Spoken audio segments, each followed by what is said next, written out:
Hey everyone, welcome back to our channel. Today we're diving into some of the most baffling mysteries that people have experienced and still can't explain. Don't forget to like, subscribe, and hit that notification bell so you never miss out on our latest videos. Let's get started.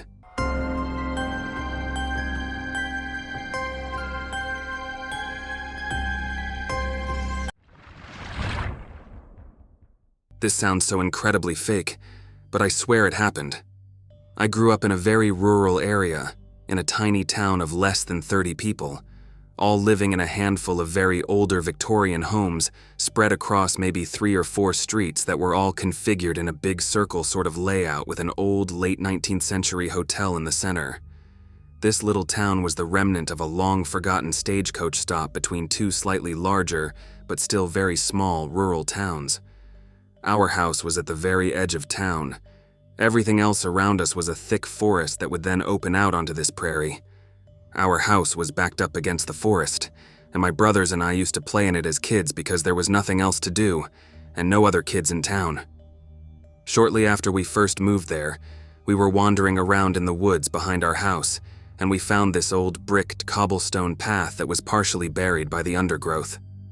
We decided to follow it, and it led deeper into the woods, maybe a quarter of a mile or so down this road.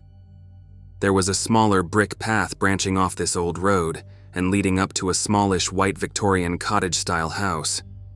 On both sides of the path up to the house, there were these odd flower gardens that mostly seemed to comprise of big leafy shade plants, like ferns and things, and they were fenced in by an older-style wooden fence. There was an old woman in the garden. Her hair was long and white and pinned up in a bun style. She was wearing a dark-colored dress with a big shiny brooch pinned to the neck, and as we passed by the house, she smiled at us and waved. We waved back and smiled. The entire population of the town was old folks. They were all very friendly and pleased to see kids around for the first time in, I imagine, many years, so this was a normal reaction to seeing us. We kept wandering and followed the road until it was fully buried, and then we turned back. On our way back, we passed the house again, and the woman had apparently gone inside because she wasn't out in the garden anymore, and there seemed to be a light coming from the house. We thought nothing else of it and went home. A few days later, our dad had a day off work and asked if we wanted to take a walk with him. We said yes and asked him if he wanted to see this neat road we found and meet our neighbor lady who lived back behind our house. He said yes, and we took him out in the woods following the exact same section of road and came up to the exact same house with the same strange, overgrown, leafy garden. We were telling our dad about the nice old lady who lived there and that she had waved at us. Our dad stopped in front of the house and he looked confused. He walked us into the garden and up to this house, and now that we were actually stopping to look at it and were closer to it, it was very clearly abandoned and had been for likely decades. The brick of the walkway had grass growing up through it and was covered in a layer of dirt and moss. The porch on the house was dilapidated and falling in on itself in spots. The paint was peeling off the house, and the wood underneath was green with rot and mildew. My dad hopped up on the porch and told us to stay off of it because it was about to collapse, but he peeked in the windows, and they were coated so thick with dust he could barely see in. But the house was again very much abandoned on the inside. There was absolutely no chance the lights had been on just days before. He shuffled us back down the path and told us not to go around the house in the future because it wasn't safe and was about to fall in on itself, and there was absolutely no way there was an old woman living there. We never mentioned it again, nor did our dad, and we generally tended to avoid the abandoned house in the future because it just felt eerie after that. When we'd occasionally go that way in the woods again, it would just be there, rotting away even further. I half thought I dreamt this because again it sounds fake as hell, but my brothers and I were reminiscing about our childhood one day. I have young kids of my own now, and we were comparing how strange it was that in the 90s, our dad just let us free roam the wilderness, and now I won't let my kids out in my fenced-in yard without an adult present. One of my brothers brought up the time we'd followed the old brick road out into the woods and saw that old lady. And then, the next time we went out to the house, it was abandoned and rotting with no old woman living there. He asked if anyone else remembered that, or if he'd made it up, and we all remembered it exactly, down to every last detail of the garden and the old lady's hair and outfit, to the big, shiny brooch she was wearing. Could we have collectively made it up and convinced ourselves that it was real? Yeah, I guess so. But we all remembered it exactly the same, and then never spoke about it again until 20+ years later. I was home one evening and had gone to sleep for the night. I live with my SO and 2 indoor cats, but she was out of state traveling for business.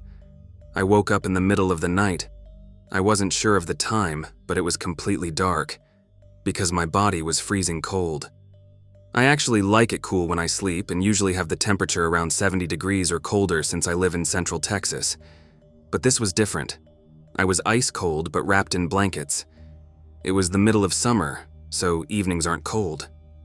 When I grabbed my phone to look at the time, it seemed to be off, and I pressed the on button, but it didn't turn it on. Since I was half asleep, I shrugged this off. I walked out of my bedroom to go adjust the thermostat and noticed that the cats weren't around. This was weird because these furballs are always hanging out in the bed or around the bed.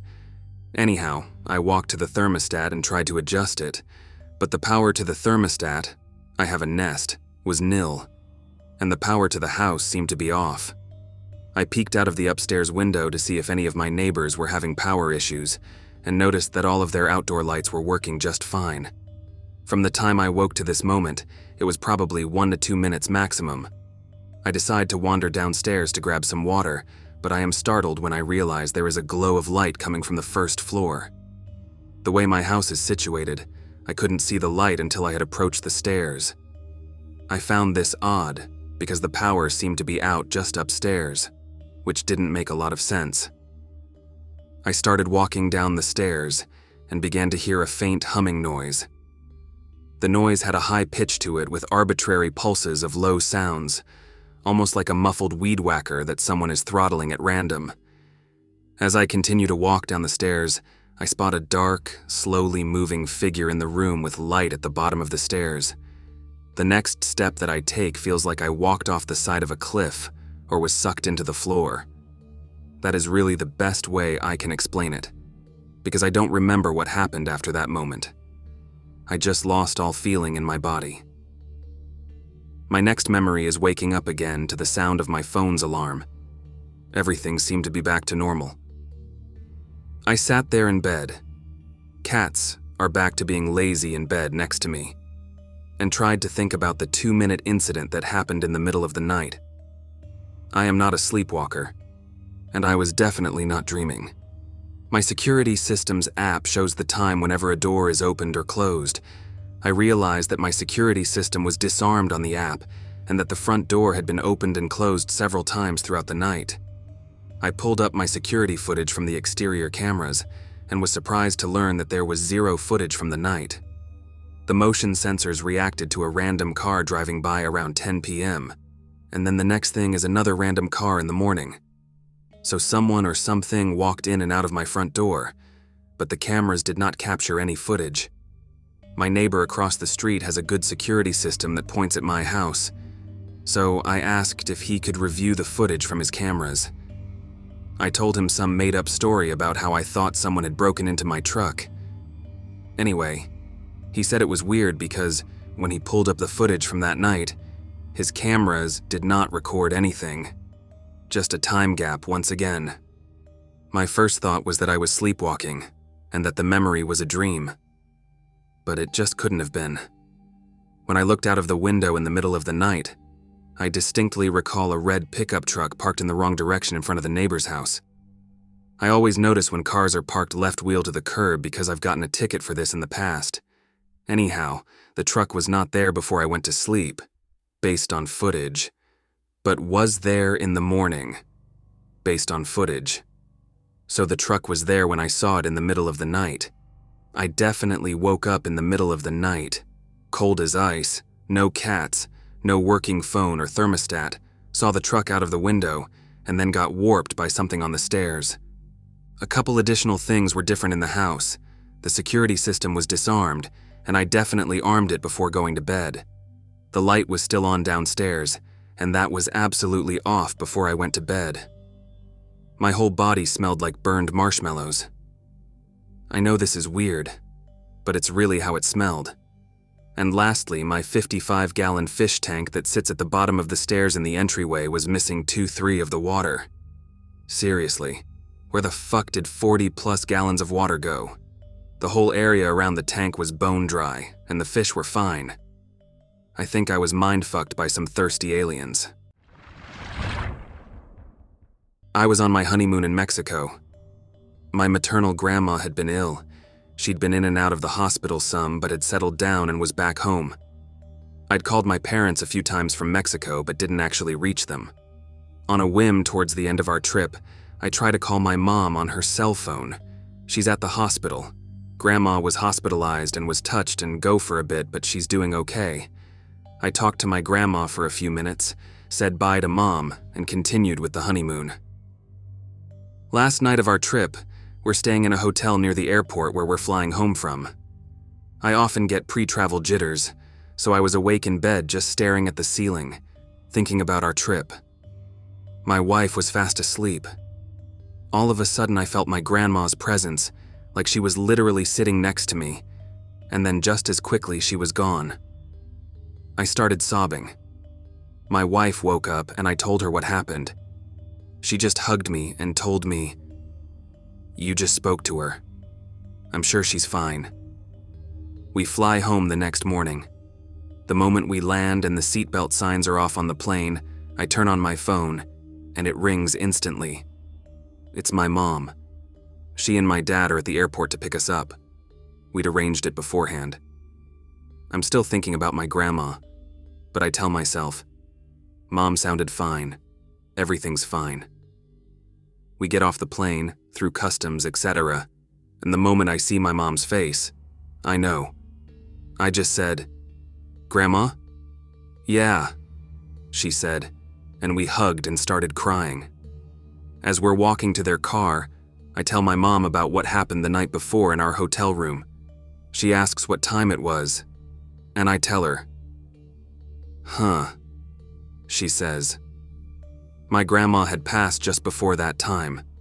That experience definitely left me open to the fact that we know so little about our world, and the connections we make with people we love are deeper than we realize.